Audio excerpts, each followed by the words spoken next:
ઈશ્વરને વથાણું કરશે? જરૂર નથી કાંઈ ગુરુને. ગુરુ સમર્થ છે, એ તો દાતાર છે, એ તો દઈને રાજી થાય છે, લઈને નહીં કોઈનું. તો ગુરુ મહારાજ જે તમારી પાસેથી જે વસ્તુ લે છે એ તમને શુદ્ધ કરીને પાછી આપે છે. જેમ તમે બેંકમાં તમારી મૂડી તમારો ટકો જમા કરો છો, બેંક તમને વ્યાજ સહિત પાછું આપે છે, એમ સદગુરુ મહારાજ તમારા કુકર્મ લઈ અને સત્કર્મ તમને પાછા આપે.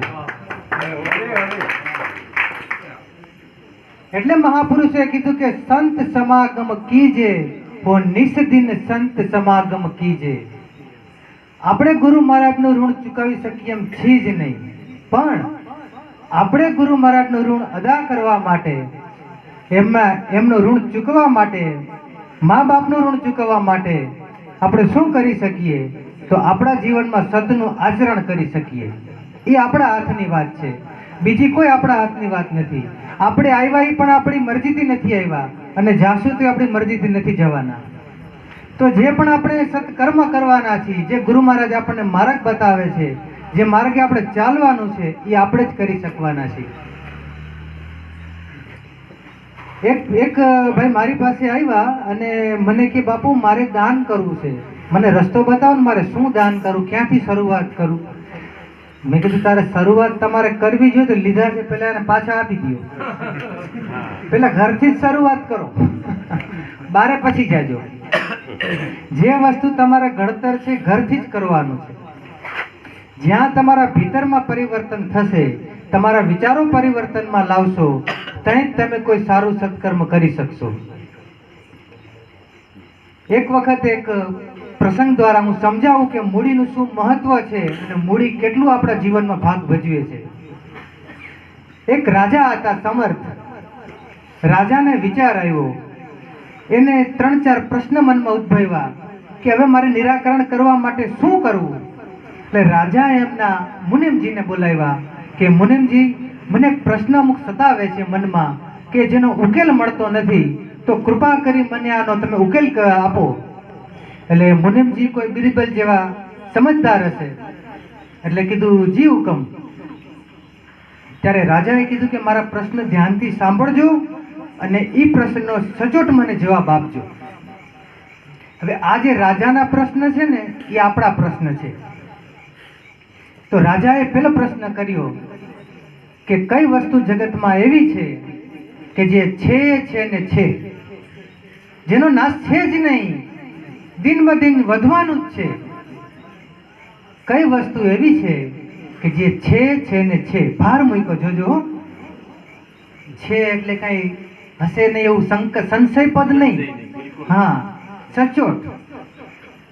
પછી બીજો પ્રશ્ન કર્યો, પ્રશ્ન તમારા મગજમાં રાખવાના છે. બીજો પ્રશ્ન કર્યો કે કઈ વસ્તુ જગતમાં એવી છે કે જે નથી નથી ને નથી, સંપૂર્ણ ઘસીને ના પાડી દીધો, છે જ નહીં, પતી ગયું, જય સિયારામ. ત્રીજો પ્રશ્ન કર્યો કે કઈ વસ્તુ જગતમાં એવી છે કે જે છે ને નથી. અને ચોથો પ્રશ્ન એવો છે કે કઈ વસ્તુ જગતમાં એવી છે કે જે નથી છતાં છે. એટલે મુનિમજી તો બહુ વિદ્વાન હતા. એમને વિચાર કર્યો કે રાજાનો પ્રશ્ન હોય તો કોઈ સામાન્ય પ્રશ્ન ન કહેવાય, કંઈક રહસ્ય વાળો હોય, કંઈક સમજણ વાળો હોય, અને જવાબ એમ ઉતાવળથી પણ ન અપાય. એટલે કીધું કે રાજા, તમારા પ્રશ્નનો જવાબ 100% આપીશ, પણ મને અઠવાડિયાની મુદત આપો, જેથી કરીને હું આપના પ્રશ્ન એકાગ્રતાથી સમજી શકું અને મારી બુદ્ધિથી એનો બને એટલો સચોટ નિકાલ કરી શકું. રાજાએ કીધું કશો વાંધો નહીં. સમય જતા જતા અઠવાડિયુંનો સમય પૂરો થયો. રાજા યાદ કર્યા. રાજાએ કીધું મુનિમજી, મેં તમને પ્રશ્ન કર્યા હતા, તમને યાદ હોય તો મને એનો જવાબ જણાવો. ત્યારે કીધું કે તમને જવાબ મળી ગયા? તો કીધું મળી ગયા રાજા. આપના પ્રશ્ન માટે હું અઠવાડિયું જાગ્યો છું, સૂતો નથી આપના પ્રશ્ન માટે. તો કીધું તો હવે મને એનો જવાબ જણાવો તો મને અંતરમાં કંઈક ટાઢક થાય, શાંતિ મળે મને. આ પ્રશ્ન મને સતંતર મને સદાય સતાવે છે આ. ત્યારે રાજાએ, એ જે મુનિમજી હતા એ રાજા પાસે 4 વ્યક્તિ લઈને ગયા. પેલો વ્યક્તિ હતો જે પેલા પ્રશ્નનો જવાબ હતો. રાજાને કીધું રાજા, આપનો પેલો પ્રશ્ન જણાવો એટલે હું આપને જવાબ જણાવું. રાજાએ કીધું કે મારો પહેલો પ્રશ્ન હતો કે કઈ વસ્તુ જગતમાં એવી છે કે જે છે ને છે. ત્યારે એમને મુનિમજીએ એક નગર શેઠ બતાવ્યા કે જુઓ રાજા, આ નગર શેઠ છે તમારા નગરના. તો કે શું છે મારો જવાબ? તો કે આ નગર શેઠની પૂર્વની કમાણી કોઈ સારી હશે, કોઈ સંત પુરુષની કોઈ કૃપા હશે, એના પેઢીમાં વારસાઈમાં કોઈનું પુનારથ પડ્યું હશે, જેથી આ ભવમાં એ પોતે ધનાઢ્ય સુખ સંપન્ન જેને પ્રાપ્તિ થઈ, ધન ધાન્યની કોઈ કમી નથી, એ એના ભાગ્યની કમાણી થઈ. અને એ રાજા અત્યારે જ્યાં નગર શેઠ છે એ કમાણીનો સદુપયોગ કરે છે, સેવામાં, ધર્મમાં, પરમારથમાં સદંતર નગર શેઠ તત્પર રહે છે, જેથી કરીને પોતાની મૂડી છે વાપરે છે સતમાં, અને સતમાં એની કમાણી કરાવે છે. માટે આની સતની કમાણી છે ને છે, આ ભવિષ્યમાં નગર શેઠ દુઃખી થશે નહીં રાજા. અને કમાણી પોતે જોઈ લ્યો તમે, અખંડ ચાલુ છે એની, કે જે નાશ થવાની નથી. રાજાને બહુ આનંદ આવ્યો કે બહુ સરસ. પછી કીધું કે તો બીજા પ્રશ્નનો જવાબ જણાવો. ત્યારે કીધું કે બીજો પ્રશ્ન હતો કે કઈ વસ્તુ એવી છે જગતમાં કે જે નથી નથી ને નથી. ત્યારે એમને એક ભિખારી બતાવ્યા કે જોઈ લ્યો રાજા, ભિખારી, આ ભિખારીની કોઈ પૂર્વની કમાણી કોઈ ખરાબ હશે, પાપ કર્મ થઈ ગયા હશે અતિશય, અને આ જન્મે એને ભોગવવાનો વારો આવ્યો, અને આ જન્મે જ્યારે જે પોતે ભિક્ષાવૃત્તિ કરે છે એને જે પણ કોઈ કમાણી ભિક્ષામાં કોઈ આપે છે, ભીખમાં ધન ધાન્ય બધું, આ ભિખારી પોતે એ દુષ્કર્મ કરે છે, એનાથી દારૂ પી જાય છે, જુગાર રમે છે, અને કોઈ કમાણી એને પોતે સતની જગ્યા વાપરતો નથી. માટે આની ભાગ્યમાં સતની કમાણી જીવની નથી નથી ને નથી. આ જીવ અધોગતિનો જીવ છે. આ જોઈ લ્યો રાજા તમારી સમક્ષ આની દશા. રાજાને બહુ આનંદ આવ્યો. પછી કીધું કે કઈ વસ્તુ એવી છે કે જે છે છતાં નથી. ત્યારે એમને એક સંન્યાસી બતાવ્યા. સંન્યાસી કે જોઈ લ્યો રાજા, આ સંન્યાસી, આ દિગંબર, આમની સ્થિતિ જોવો, આમની પ્રભુ પ્રત્યેનો પ્રેમ અને લાગણી અને ભજનની કમાણી એટલી છે કે આની કોઈ વસ્તુની જરૂર જ નથી, છતાં પણ આની પાસે કાંઈ ખૂટે એમ જ નથી. રાજા બહુ ખુશ થઈ ગયા. તો રાજાએ કીધું કે તમારા 3 પ્રશ્નો તો તમે મને સચોટ જવાબ આપ્યા, હવે ચોથા પ્રશ્નનો જવાબ આપી દો તો મારું શંકાનું સમાધાન થઈ જાય. ત્યારે કીધું કે રાજા, એ જવાબ મારાથી નહીં અપાય. કે રાજા કે ના, 3 પ્રશ્નના જવાબ આપ્યા તો 1 પ્રશ્નનો કેમ બાકી? તો રાજાને કીધું, રાજા 3 તો મારે કેવા લાગ્યા હતા, મેં કહી દીધા, પણ ચોથો કેવા એવો નથી. તો કીધું કે ના, જે હોય તે તમે કહી દો, તમને નહીં સજા થાય કે તમને કોઈ તમે પેલું દંડ આપવામાં નહીં આવે. તો કીધું, સાંભળો રાજા, ચોથો પ્રશ્ન તમારો એવો હતો કે કઈ કમાણી જગતની એવી છે કે જે છે છતાં નથી. તો એ કમાણી કઈ? તો કે તમે પોતે. તમે રાજા છો, ધનવાન છો, તમે ધારો તે કરી શકો છો. તમે ધારો તો સોનાની માળા ફેરવી શકો છો, સોનાના હિંડોળે જઈ બેસી શકો છો. ધારો તો તમે સાધુ સંતોને તમારા આંગણે ડેરા નખાવી એમના ભજનનું ફળ તમે લઈ શકો એમ છો. તમે જે પાપ કરો છો, જે સામાન્ય જીવ આખા વર્ષ દરમિયાન જે પાપ ન કરે એ તમે એક દિવસમાં કરો છો. માટે તમારી કમાણી છે છતાં કાંઈ નથી રાજા, કાંઈ નથી, તમે કાંઈ નથી. એટલે જે સંત મહાપુરુષો છે, જે સાધુ સંતના શરણમાં જઈએ એટલે મહાપુરુષે કીધું કે અષ્ટ સિદ્ધિ અને નવનિધિ એ તો સંતના ચરણમાં આરોટતી હોય છે. તો અન્ય કોઈ દેવોને સેવવા કરતા એક ગુરુચરણની સેવી લેવાના. એક ગુરુચરણની સેવા એવી છે કે તમને ગુરુ બ્રહ્મા, ગુરુ વિષ્ણુ, ગુરુ દેવો મહેશ્વર, આ મહાપુરુષે એક સાખીમાં સંપૂર્ણ ગુરુનો સાર આપી દીધો આખો. કે ગુરુ તો સર્વસ્વ છે, ગુરુ બ્રહ્માનું સ્વરૂપ છે, ગુરુ પોતે પરિબ્રહ્મ છે, ગુરુ પોતે સાકાર છે, અને આપણા ભીતરમાં જે બેઠો છે નિરાકાર સદગુરુ એની ઓળખ કરાવે છે. ગુરુ માધ્યમ છે, ગુરુ સાધન છે. ગુરુ દ્વારા જ આપણે ક્યાંક જઈ શકશું. જ્યારે ભવસાગર તરવાનો હોય, જ્યારે સમુદ્ર તરવાનો હોય ત્યારે નાવની જરૂર પડે. આ ભવસાગર તરવો હોય ત્યારે સદગુરુની જરૂર પડે, એ સિવાય તરાતો નથી. એટલે મહાપુરુષે ગુરુ મહિમા તો અપાર છે. ગુરુ મહિમા તો જેટલા ગુણ ગાય એટલો ઓછો છે. ગુરુ મહિમા જાણવા માટે આપણે શું કરી શકીએ? તો આપણે સદ આચરણ અને વિવેક કરી શકીએ. જેટલો નર વિવેકી બને, સદગુણી બને, એટલી ગુરુની કૃપા એની ઉપર તાત્કાલિક થાય, જરાય વિલંબ ન થાય. જ્યારે પ્રભુને જેને યાદ કર્યા છે ને, ત્યારે બાનાની લાજ રાખવા માટે તત્પર હાજર જ છે. અરે સાહેબ, જેને સદગુરુના શરણે જે પશુ રહ્યા છે, પશુ પૂજાઈ ગયા. પશુ વિચાર તો કરો, આપણે માણસ તો નથી ઠેકાણું પડતું. હલ્દી ઘાટીમાં જાઓ તો તમે હા ચેતક પૂજાઈ ગયો, સતાધારમાં જાઓ તો પાડો પૂજાઈ ગયો, પશુ પૂજાઈ ગયા. કચ્છમાં જાઓ તો દાદા મેકરણ ને ત્યાં લાલીઓ ને મોતીઓ, એ પશુ પૂજાઈ ગયા, ગધેડો ને કૂતરો. એની જીવ ક્યાં ખાતાનો જીવ હશે કે એની કમાણી એટલી? કોઈ પણ તકલીફ હોય, કોઈ પણ દુઃખ હોય, ખાલી પશુની માનતા રાખે ને તો ઢોર બેઠું થઈ જાય. જમરાણામાં જાઓ તો ઢોર પૂજાય, પેલો ભેંસ પૂજાઈ ગઈ જમરાણામાં.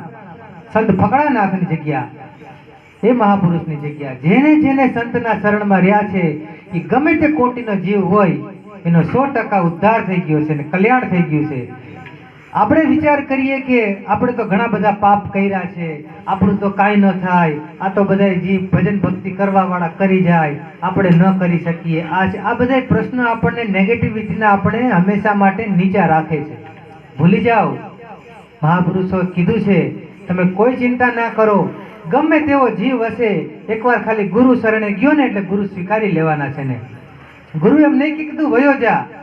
આ રૂમાલ માની લ્યો 1 મહિનો મેલો હોય તો આને ધોતા 1 મહિનો થાય? નથી થતો. પલમકારામાં તમે નાખો, અત્યારે સર્ફમાં નાખો, તરત ઉજળો દૂધ જેવો થઈ જાય. એનું પ્રમાણ જોવું હોય તો વયા જાવ કચ્છમાં, જેસલ જાડેજો અઢળક પાપ કર્યા હતા, સંતના શરણે ગયો ને પલમાં પીર થઈને પૂજાઈ ગયો. વિચાર તો કરો, સંતની શું તાકાત છે.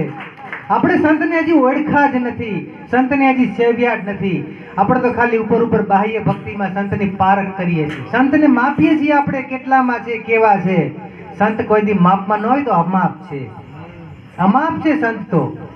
ઘણા કે ઓલા બાપુ હારણ, ઓલા બાપુ હારણ, ઓલા બાપુ હારણ, બાપુ ફેરવે રાખે. મહાપુરુષ કે બાપુ ફેરવા કરતા તું ફરી જા. બાપુ બધા બરોબર જ છે, તારે બરોબર થવાનું છે દીકરા, તારે જરૂર છે, સંતને કાંઈ જરૂર નથી. છતાં સંત આ સંસારમાં રહીને સંસારને સુધારવા માટે થઈને દિવસ રાત જાગે છે સંતો. આ સનાતનની સંસ્કૃતિ બચાવવા માટે થઈને. અને સનાતનની સંસ્કૃતિ ધર્મ આપણને શું શીખવાડે છે? કોઈ મૂંગું રહેતા નથી શીખવાડતા, કે ચલો જી કે સાંભળી લેતા નથી શીખવાડતા. સનાતનની સંસ્કૃતિ આપણે પરંપરા આપણે જાગૃતતા શીખવાડે છે, જીવને ચેતનતા શીખવાડે છે. સંશય જે મનમાં જે પ્રશ્ન થાય, મૂંઝવણ થાય, એનું સમાધાન લેતા શીખવાડે છે. એનું પ્રમાણ જોવું હોય તો જોઈ લ્યો કૃષ્ણ અને અર્જુનને અનેક પ્રશ્નોનું સમાધાન ભગવાને કર્યું, છતાં અર્જુનને પ્રશ્ન થતો હતો.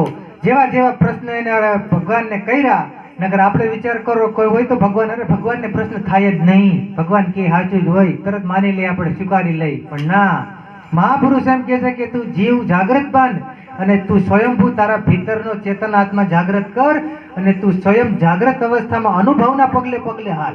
હું કહું માની ના લે, કદાચ કીધેલું ખોટું પણ તને લાગશે, પણ સંત મહાપુરુષ કહે છે ના. જેટલા અર્જુનને પ્રશ્ન કર્યા, ભગવાને કોઈ દિવસ એવું નથી કીધું કે તું મને પ્રશ્ન કરવા વાળો કોણ? સતા નથી, છતાં ભગવાને હસતા મોઢે જવાબ આપ્યા છે એના. આ સનાતનની સંસ્કૃતિ પરંપરા આપણને એ શીખવાડે છે કે તમારે જે પણ કોઈ મૂંઝવણ હોય તો સંતના છને સદગુરુના શરણે વયા જાઓ. તમારું મૂંઝવણ, તમારું દુઃખ, તમારું જે પણ કાંઈ હોય એકવાર ઠલવી જાઓ, ખાલી થઈ જાઓ, ઢોળી ગયો સંતના ચરણમાં. એટલે સંત તમને એનું સમાધાન નિરાકરણ કરીને તમને રસ્તો બતાવશે કે કયા માર્ગે આપણે ચાલુ ને કયા માર્ગે આપણે જાય છીએ. આપણે જે માર્ગે ચાલે છે સાચો છે કે ખોટો છે, એનું પ્રમાણ સાક્ષી સંત મહાપુરુષ સિવાય જગતમાં કોઈ ન ધરી શકે. મા બાપ જગતના પ્રથમ ગુરુ કીધા, 100% છે હશે. પ્રથમ ગુરુ માતા ઓર પિતા, રક્તબુંદ કે દોનું દાતા. 7 ગુરુ મહાપુરુષે ઓળખાવ્યા. માતા પિતા છે સાચા ગુરુ, પણ માતા પિતા જગતની ઓળખ કરાવે ત્યારે આત્માની ઓળખ તો સદગુરુ જ કરાવે. આ જીવ ક્યાં ખાતાનો છે, જીવને કઈ ગતિમાં જવાનું છે, જીવ કઈ ભૂમિકાનો છે, એ સંત મહાપુરુષ સિવાય કોઈ ઓળખી નથી શકતું. આપણે બધા એનો દેહ ને રંગરૂપ જોતા હોય અને સંત જીવ જોતો હોય કે આ જીવ કયો છે, આ જીવ કઈ કોટીનો જીવ છે, આ જીવ શું કરી શકવાનો છે. બધા જો ખાલી પાપ જ જોયા હોત ને તો જેસલનો ઉદ્ધાર ન કર્યો હોત તોરા રાણીએ. આખા જગત નકાઈ રહ્યો હતો એને પણ તોરા રાણીએ સ્વીકાર કર્યો હતો એનો કે જેસલ ભલે તે પાપ કર્યા હોય કાંઈ વાંધો નહીં દીકરા, પાપ તો થાય, ભૂલ તો થાય, જગત છે, આપણે પામર જીવ છો, કાંઈ તમે સિદ્ધ મહાપુરુષ તો નથી, થઈ જાય પણ સુધારી પણ શકાય છે. જો તમે જાગૃત થઈ જાઓ, પાછા યુટર્ન મારી દો, વળી જાઓ, તો જેને એટલે મહાપુરુષે કીધું કે ભક્તિને કોઈ ઉંમર અવસ્થા હોતી નથી, જાગ્યા ત્યારથી સવાર. જાગવું પડે, હો જાગવું પડે. હા, આજે સાંભળી લીધું, સંતોનો સત્સંગ સાંભળ્યો, ભજન સાંભળ્યું, એક દિવસ સાંભળીને વયા ગયા એટલે વારી પાછું અહીંથી થોડા દૂર જાય તે ભેગી વારી સંસારિક માયા ચોટી જાય, બધું ભૂલી જાઓ, તો એ નહીં. સંત મહાપુરુષે શ્રવણ ભક્તિ, પ્રથમ ભક્તિ કીધી. શું કરવાને કે પેલે સાંભળતા શીખો. સારાનું સાંભળો ને ખરાબનું સાંભળો, ધર્મીનું સાંભળો ને પાપીનું સાંભળો. શું કરવા માટે? કે જો તમે કોઈ સારા વ્યક્તિનું સાંભળશો ને તો શું બોલવું એ ખબર પડશે. શું બોલવું એ ખબર પડશે જો તમે સાચા વ્યક્તિનું સાંભળશો તો. અને ખોટા વ્યક્તિનું સાંભળશો તો શું મળશે? તો કે શું ન બોલવું ને એનામાંથી ખબર પડશે, કે શું ન બોલાય આપણે, શું ન કરાય આપણે, એવા વ્યક્તિઓમાંથી ખબર પડશે. માટે હંમેશા બધાનું સાંભળવાનું, બધાનું જેટલું બને એટલું. પૃથુ રાજા તો ભગવાનની જ્યારે તપસ્યા કરીને એને તો ભગવાન પાસે શું માગ્યું ખબર છે? કે મને 10,000 કાન આપો, કે આપની શ્રવણ ભક્તિ અખંડ અખંડ અખંડ કરે જ રાખો, આપના ગુણગાન સાંભળે જ રાખું, સાંભળે જ રાખું. આ પ્રભુ ત્યાંની પ્યાસ તો એવી છે સંતોની કે ખૂટે એમ જ નથી. જેટલી લ્યો એટલી ઓછી છે, જેટલી લ્યો એટલી. એટલે જીવનમાં બધા જીવો જાગૃત બનો, જેટલું પણ બને એટલું સત્કર્મથી ભક્તિ કરો અને ગુરુ મહારાજ મહાપુરુષોના આશીર્વાદ લઈ તમારા પણ જીવનનું કલ્યાણ કરો. એટલી જ મહાપુરુષોના ચરણમાં પ્રાર્થના. અસ્તુ.